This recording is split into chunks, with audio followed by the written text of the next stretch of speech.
Last night we spent quite a bit of time talking about the problem, talking about the physical allergy that ensures we can't safely drink, talking about the obsession of the mind that ensures that we can't keep from drinking.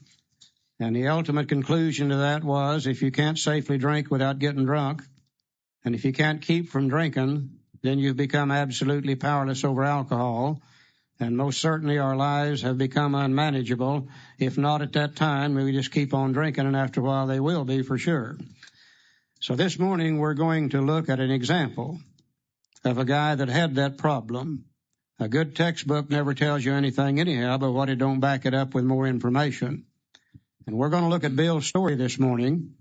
And Bill's story is a classic example of an alcoholic who had the allergy and who had the obsession of the mind. Now, we got to remember back in the 1930s, Bill learned very early on the value of sharing your story with another alcoholic when he went to see Dr. Bob. And immediately Dr. Bob could see his problem also. They went to see Bill Dotson, and they shared their stories with Bill Dotson. Bill Dotson could see his problem through their stories. And they learned very early on that it was necessary for one alcoholic to identify with another in order to be able to get their interest and get their attention. And when the big book was first published, they knew they wouldn't be able to sit down with the first person out here in California and share their story one-on-one. So the big book had to be complete enough to do that. So they said, we'll put Bill's story in here at the very beginning. And another alcoholic in reading Bill's story will be able to identify with Bill. And if we can identify with Bill and see his alcoholism, see him make a recovery from that condition, we can begin to believe and we can begin to hope that we're enough like Bill Wilson that if he could recover from that condition, then just maybe we could too. Now, a lot of people have said, well, we have trouble identifying with Bill Wilson because after all, he was a night school lawyer and we were not. After all, he was a New York City stock speculator and we were not. And a lot of the women say we can't identify with him because he's a man. And many people say, well, he was an older fella and we couldn't identify there either. But if we look for the way Bill thinks and the way Bill acts and the way Bill drinks, if we're a real alcoholic, there's not an alcoholic in this room that can identify with Bill Wilson. So as we go through Bill's story this morning, we'll look for identification. We'll look for the progression of alcoholism.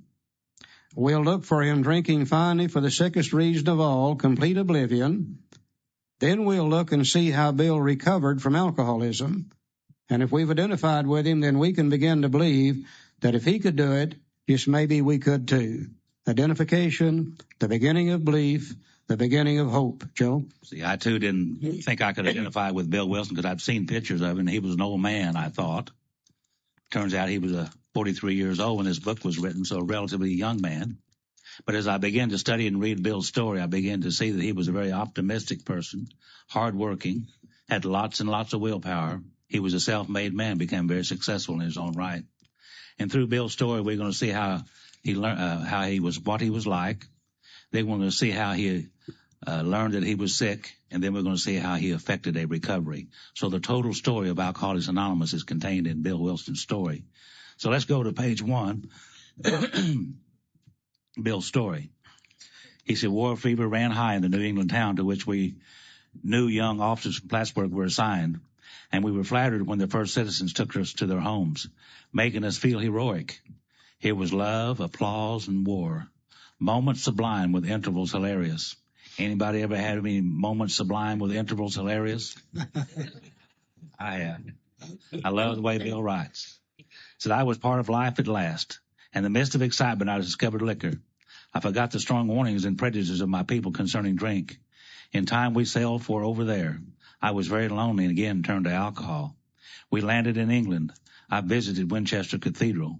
Much moved, I wandered outside. My attention was caught by a doggerel on an old tombstone. Said, here lies a Hampshire grenadier who caught his death drinking cold small beer. A good soldier never forgot whether he dieth by musket or by pot. Now, when he said or by pot, he's not referring to this wacky weed. He's talking about a pot of beer. That's the way they used to drink it over in England at that time. He said, ominous warning, which I failed to heed. 22 and a veteran of foreign wars, I went home at last.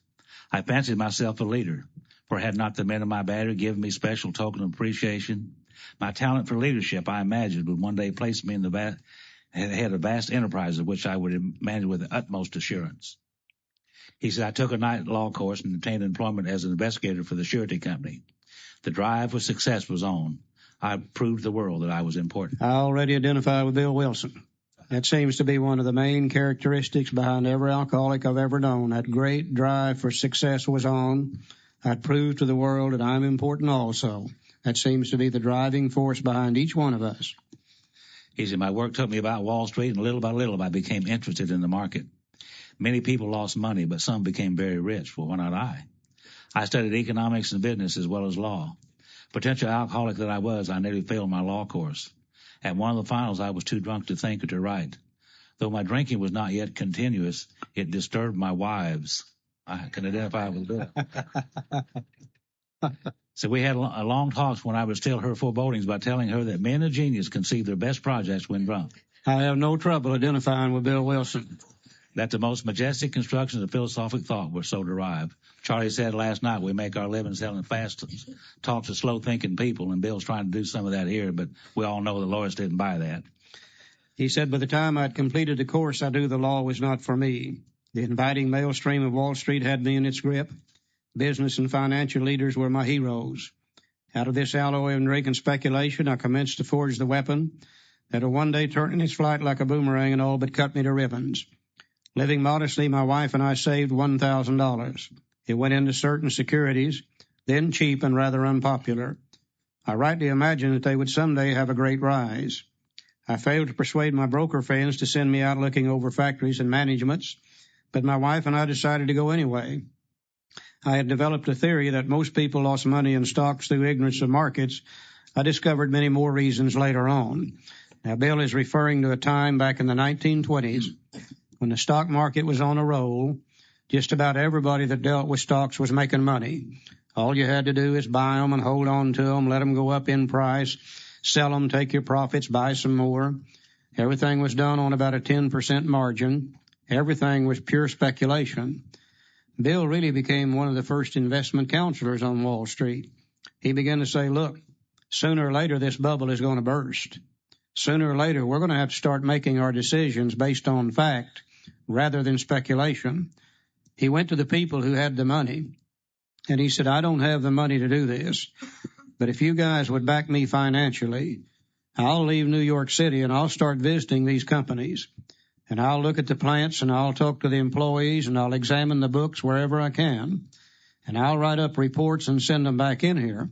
And we'll start making our decisions whether to buy or not based on fact. And they said, nah, Bill, we don't need that kind of information.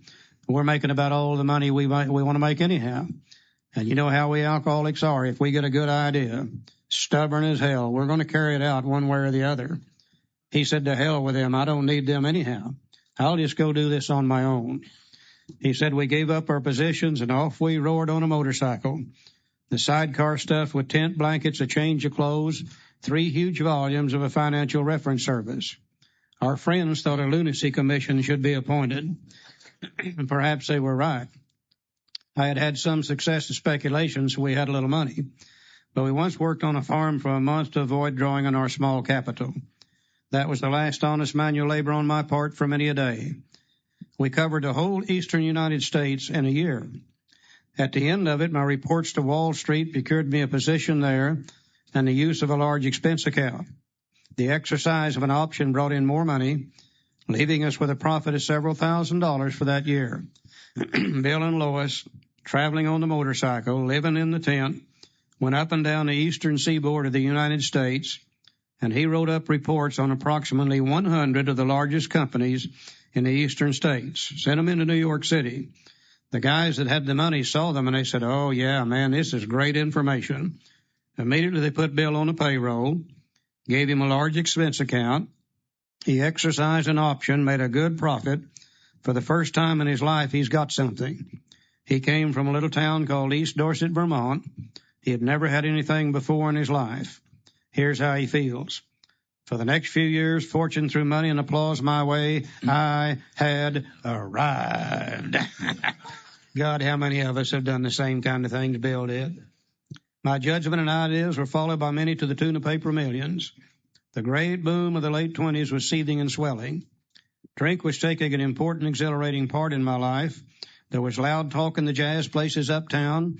Everyone spent in thousands and chattered in millions. Scoffers could scoff and be damned. I made a host of fair weather friends. And here's Bill now back in New York City, on top of the heap. He's making money for himself and a lot of other people. He's drinking also, but drinking is not a problem right now. It's a very exciting thing, and Bill is really, really, really becoming a success at what he wanted to be. We also know, though, that if he's alcoholic, his drinking is going to get worse because it is a progressive thing. Let's see where he goes now from the top of the heap. He said, my drinking assumed a more serious proportions, continuing all day and almost every night. The remonstrances of my friends terminated around, I became a lone wolf. How many of us have done the same thing, Bill? But people begin to say to Bill, you're drinking too much. Bill, you're costing us money. Bill, why don't you cut back? Bill, why don't you quit? And once again, rather than even consider that, Bill said, to hell with them. I don't need them. He begins to operate on his own now. I have no problem identifying with Bill Wilson. So there were many unhappy scenes in our sumptuous apartment. There had been no real infidelity, for loyalty to my wife helped at times by extreme drunkenness kept me out of those scrapes. Now, I've always believed about everything Bill wrote, but I'm not sure about that. You see, we have a book in AA called As Bill Sees It, and now and on they have a book called As Lois Remembers. A whole lot different. They're not exactly the same either. Let's go over to page 4, first paragraph. Now, here's old Bill. He's making lots of money. He's doing well. He's got lots of willpower, lots of hope for the future, hardworking, optimistic, a self-made man. On page 4, it said, abruptly in October 1929, hell broke loose on the New York Stock Exchange. After one of those days of inferno, I wobbled from a hotel bar to a brokerage office. It was 8 o'clock, 5 hours after the market had closed. The ticker still clattered. I was staring at an inch of tape which bore the inscription XYZ 32. It had been 52 that morning. He said, I was finished, and so were many friends. The papers reported men jumping to the death from towers of high finance. He said, that disgusted me. I would not jump. I went back to the bar. Bill had a solution for that, didn't he? My friends had dropped several million since 10 o'clock. Well, so what? Tomorrow was another day. And as I drank, that old fierce determination to win came back. How many of us have done the same thing? Could come out of the jailhouse, the divorce court, the hospital, or wherever, low, sad, depressed, stop off in the bar, have a couple of drinks, and as the alcohol courses through our veins, we say, we'll show them. By God, they're not going to treat us that way. And we're off and we're running again. That old fierce determination to be somebody, to show them. Next morning, I telephoned a friend in Montreal. He had plenty of money left and thought I'd better go to Canada. You know, Bill was a drunk. He wasn't stupid. He knew where the money was, so he went to Canada. By the following spring, we were living in our custom style. I felt like Napoleon returning from Elba. No St. Helena for me. But drinking caught up with me again. My generous friend had to let me go, and this time we stayed broke. Now we see our drinking progressing to the point where we can no longer even hold a job. We went to live with my wife's parents. I found a job, then lost it as a result of a brawl with a taxi driver. Mercifully, no one could guess that I was to have no real employment for 5 years or hardly draw a sober breath. My wife began to work at a department store, coming home exhausted to find me drunk. I became an unwelcome hanger-on at brokerage places, where he used to be the fair-haired boy, where he used to make lots of money for lots of people. He goes in there now and they're saying, Bill, we'd rather you didn't come in here today. You're about half drunk and you don't look good and you're smelling bad. You're embarrassing in front of our customers. Please move right on down the street. Certainly, we can see the progression of alcoholism. We've gone from excitement to now then we've gone to the point where it controls us completely. No longer hold a job. Nobody wants us around anymore. It starts to get worse. Liquor ceased to be a luxury. It became a necessity. Now we're drinking for an entirely different reason. We're drinking now because we absolutely have to drink in order to live. No fun left anymore. No excitement. Drinking in order to be able to live. Bathtub chin, 2 bottles a day, and off to 3 got to be routine. Sometimes a small deal would net a few $100s, and I would pay my bills at the bars and delicatessens. Now this went on endlessly, and I began to waken very early in the morning, shaking violently. A tumbler full of gin followed by a half dozen bottles of beer would be required if I would eat any breakfast. Nevertheless, I still thought I could control the situation. Remember last night, Dr. Silkworth said we really cannot differentiate the true from the false. To us, what we're doing is normal. We see Bill's life going to hell in a handbasket already. Bill can't see that. He thinks he can still control the situation. Let's see where he goes on control. Things are real bad in Bill's life, but it says gradually things got worse. The house was taken over by the mortgage holder, my mother-in-law died, and my wife and father-in-law became ill. He said, then I got a promising business opportunity. Stocks were at the low point of 1932, and I had somehow formed a group to buy. I was to share generously in the profits. Then I went on a prodigious bender, and that chance vanished. This is a story within itself. The people who had the money knew how good Bill was at putting these deals together. And they came to Bill and they said, Bill, we've got a proposition for you. We've got an opportunity to not only make money for us, but make money for you. And if you can stay sober, we'd like for you to handle this thing. And Bill said, don't you worry about that drinking. He said, I'm through with that drinking. You'll not have to worry about that. And he worked for a matter of months putting this deal together. And a few days before it was to be successfully completed, one night, they're all sitting around in a hotel room talking about this. Somebody passes around a bottle of Applejack. This was back during the days of Prohibition. It came to Bill, and he said, no, thank you, I'm not drinking anymore. After a while, it came back to him, and the guy next to him said, Bill, you don't understand what this is. He said, this is the finest Applejack in the world. It is called Jersey Lightning. You better have a drink. And Bill's mind said, I've never tasted any Jersey Lightning. No more thought than that. He reached out, grabbed the bottle, took a drink, triggered the allergy, couldn't sober up, blew the whole deal. Now, the importance in it lies within the next statement. He said, I woke up. This had to be stopped. I saw that I could not take as much as one drink, or I was through forever. Before then, I'd written lots of sweet promises, but my wife happily observed that this time I meant business, and so I did. For the first time, Bill could differentiate the true from the false. For the first time, he could truly see what alcohol was doing to him. And he did just like all the rest of us. He trotted out his willpower, and he said, sick 'em, Will.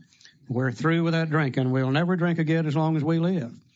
You know, they try to tell us we are weak-willed people. Don't you believe that? We are strong-willed people. Weak-willed people do not become alcoholic. Third time they vomit, they quit drinking. Alcoholic knows there's got to be some way to drink without puking. We damn near kill ourselves, you know. We got lots of willpower. See, but Bill doesn't know what we learned last night. Anytime there's a battle going on between the willpower and the obsession of the mind is stronger than willpower, and it'll always win. That's how strong it is. Let's see what happened to him on willpower. He said, shortly after, I came home drunk. There had been no fight. Where had been my high resolve? I simply didn't know. It hadn't even come to mind. Someone had pushed a drink my way, and I'd taken it. He said, was I crazy? See, if his willpower's not working, then he begins to question his sanity. Am I just crazy? Is that it? He said, I began to wonder for such an appalling lack of perspective seemed near being just that. Now, renewing my resolve, I tried again. Some time passed, and confidence began to be replaced by cocksureness. He said, I could laugh at the gin mills. Now I had what it takes. One day I walked into a cafe to telephone. In no time I was beating on the bar, asking myself how it happened. And as the whiskey rose to my head, I told myself I would manage better next time, but I might as well get good and drunk then, and I did. Anybody in here identify with Bill Wilson? Huh? He said the remorse and horror and hopelessness of the next morning are unforgettable. Can you guys hear him from the back? Can you hear back there okay? Yeah. Okay. My voice is a little low here this morning. Okay, where am I? All right. Laughlin, Nevada. I got a wonderful memory. It's just short. So the remorse and horror and hopelessness of the next morning are unforgettable. The courage to do battle was not there. My brain raced uncontrollably. There was a terrible sense of impending calamity. I hardly dared cross the street lest I collapse and be run down by an early morning truck, for it was scarcely daylight. An all-night place supplied me with a dozen glasses of ale. My writhing nerves were stilled at last. A morning paper told me the market had gone to hell again, well, so had I. The market would recover, but I wouldn't. That was a hard thought. Should I kill myself? No, not now. Then a mental fog settled down. Gin would fix that, so 2 bottles in the oblivion. See, Bill questioned he used his willpower, and that didn't work. He began to question his sanity, and that didn't work. And then he began to contemplate suicide. And then he was drinking for the sickest effect of all, total oblivion. And that's where we find Bill at this time. He said, the mind and body are marvelous mechanisms, for mine endured this agony 2 more years. Sometimes I stole from my wife's slender purse when the morning terror and madness were on me. Again, I swayed dizzily before an open window or the medicine cabinet where there was poison, cursing myself for a weakling. There were flights from city to country and back and my wife and I sought escape. Then came the night when the physical and mental torture was so hellish, I feared I'd burst through my window, sash and all. Somehow I managed to drag my mattress to a lower floor lest I suddenly leap. A doctor came with heavy sedative. Next day found me drinking both gin and sedative. This combination soon landed me on the rocks. People feared for my sanity, and so did I.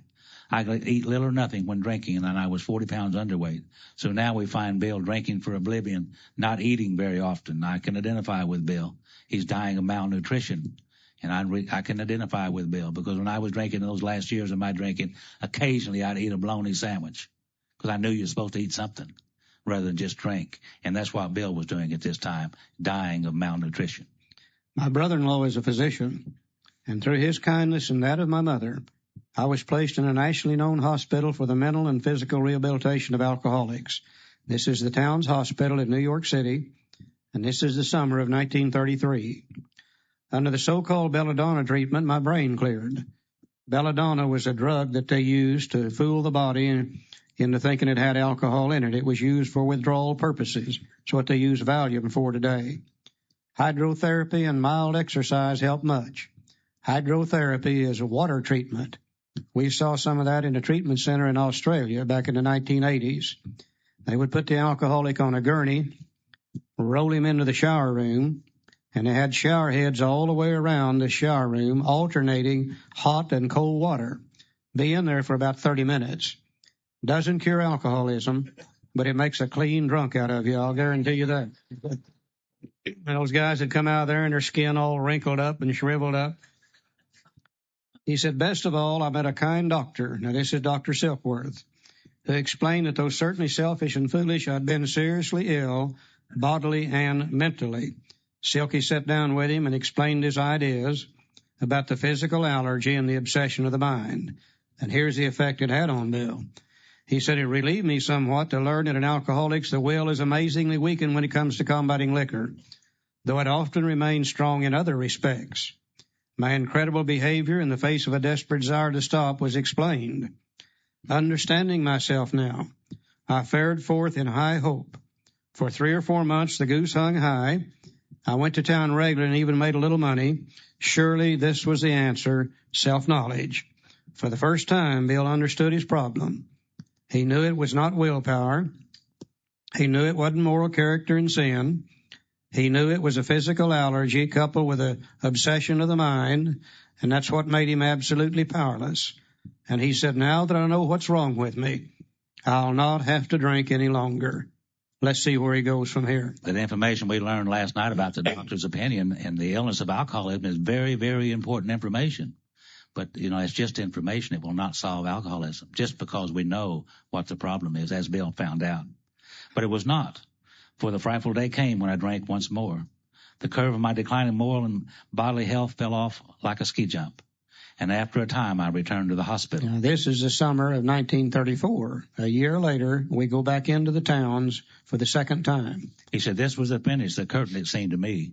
My weary and despairing wife was informed that it would all end with heart failure during delirium tremens, or I would develop a wet brain perhaps within a year. She would soon have to give me over to the undertaker or the asylum. Bill was laying in the hospital room there all sick. He overheard Lois and Dr. Silkworth talking, and she said, Dr. Silkworth, is there any hope for him? And he said, no, I don't believe so, Lois.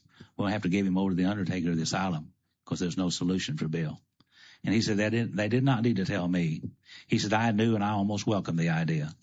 It was a devastating blow to my pride. I, who had thought so well of myself and my abilities and my capacity to surmount obstacles, was cornered at last. Now I was to plunge into the dark, joining that endless possession of solitude gone on before. I thought of my poor wife. There had been much happiness after all. What would I not give to make amends? But that was over now. Bill was a very hard-working, optimistic individual, and now we see Bill, he is hopeless. He is without hope. And we all know you can't live long without hope. You got to have hope. But Bill is hopeless at the moment. Now let's look at this next statement very carefully. He said, "No words can tell of the loneliness and despair I found in that bitter morass of self-pity. Quicksand stretched around me in all directions. I had met my match. I had been overwhelmed. Alcohol was my master. I've never seen a better description of step one. No step one written in those days, but surely this is where Bill took it. He admitted complete defeat. Alcohol had whipped him in a fair fight. He was completely powerless over alcohol. Now, if that should happen to you and I today, chances are we would say, well, that being the case, I guess I better go to AA. But Bill didn't have any AA to go to. He's in the best facility he knows of. So even though he's admitted his powerlessness, even though he's taken what we know is step one, the only thing he can do is leave that hospital, try to stay sober on his own. Trembling, I stepped from the hospital a broken man. Fear sobered me for a bit. Then came the insidious insanity of that first drink.